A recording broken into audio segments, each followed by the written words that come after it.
La sociedad y la educación forman el carácter de una persona. Buenas tardes, mi nombre es Anaí Esperanza Valencia Felipe, soy estudiante de la Universidad Alfred Nobel. Estoy cursando el primer cuatrimestre en la licenciatura de Psicopedagogía. El nombre de la asignatura es Historia de Educación, encargado por la maestra Rosario Sánchez García. A continuación haré una breve presentación acerca de los siguientes subtemas, mencionando los puntos importantes de cada uno de ellos. El primer subtema es las funciones sociales de la educación escolarizada, la educación y los procesos de la configuración subjetiva, la escuela, nuevos procesos culturales y formación de la subjetividad. Y por último, claves de transmisión. A continuación, haré una pequeña presentación desarrollando cada uno de los temas y mencionando lo más importante.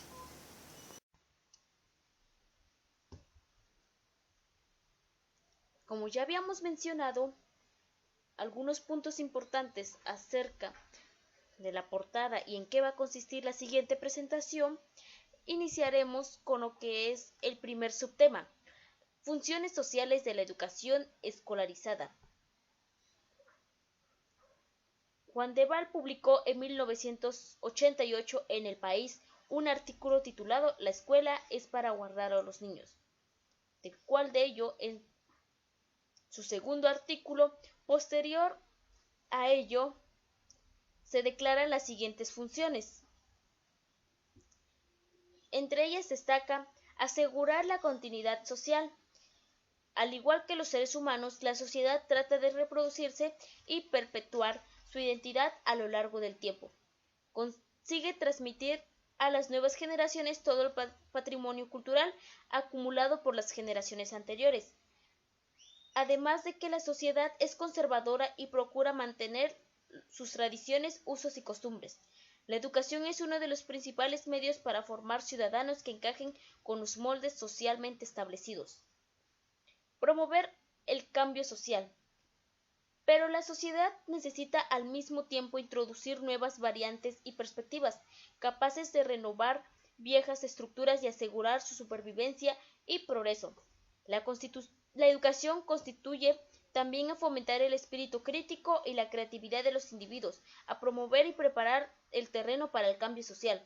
Señala que la educación intenta preparar a los individuos para los retos sociales en el futuro, pero con escaso éxito y muy lejos de los objetivos que pretende alcanzar los idealistas de la educación. Adaptar a los individuos al grupo. Si el cambio social fuese demasiado rápido o intenso, la sociedad viviría en una situación de crisis de inseguridad y desconcierto. La función social que ha desempeñado la educación es facilitar la inserción del individuo en el mundo social, hacerlo miembro de un grupo social. Ejercer un control social. Gracias a la educación se consigue la cohesión, la unidad y se establecen las condiciones de su entidad y su fuerza. Además de que todo grupo humano establece normas sobre el comportamiento de sus miembros y los obliga a someterse a ellos. Servir a los fines políticos. Según lo anterior, la educación se muestra un buen instrumento al servicio de los designios políticos, pudiendo preparar a los individuos para un cambio y sobre todo para consolidar la situación existente. Realizar una selección social. A través de la educación de procedimientos selectivos puede establecer diferencias entre los individuos y otros y conferirles roles sociales diferentes. Como siguiente subtema tenemos la educación y los procesos de la configuración subjetiva. Subjetividad ha sido durante largo tiempo estigmatizado dentro de las ciencias sociales y de forma particular con la psicología, a pesar de que en la antropología social el término ha sido plenamente reivindicado.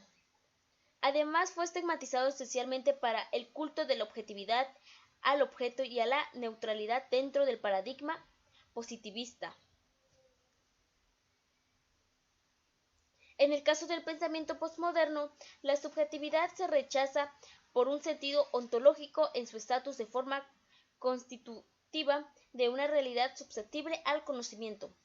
El postmodernismo Ha pasado de una crítica a los conceptos rígidos y mecanistas del objeto y esencia dominantes en el positivismo a un relativismo y agnosticismo absolutos, los cuales cuestionan la capacidad del conocimiento para entrar en contacto con lo real y con lo cual entra en crisis el propio concepto de epistemología.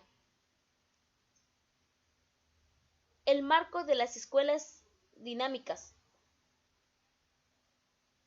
cuyo trabajo se desarrolla esencialmente en el campo de la clínica, con excepción de G.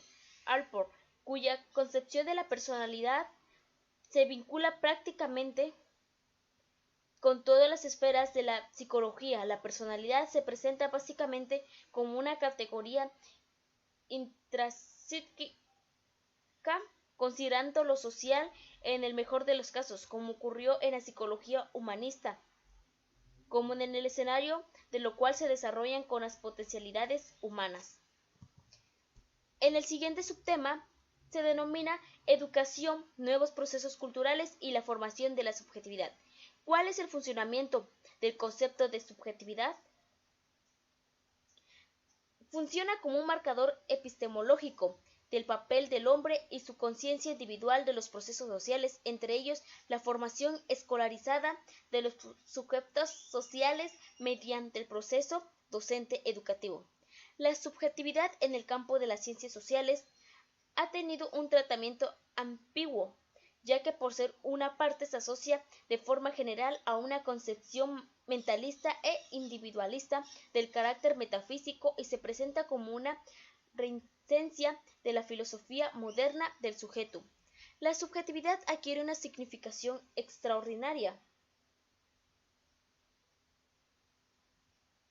En ello podríamos decir, ya que los sujetos sociales son el centro de los procesos educacionales y la subjetividad del sujeto es condición de partida, imprescindible para establecer la ruta crítica de la educabilidad como proceso social.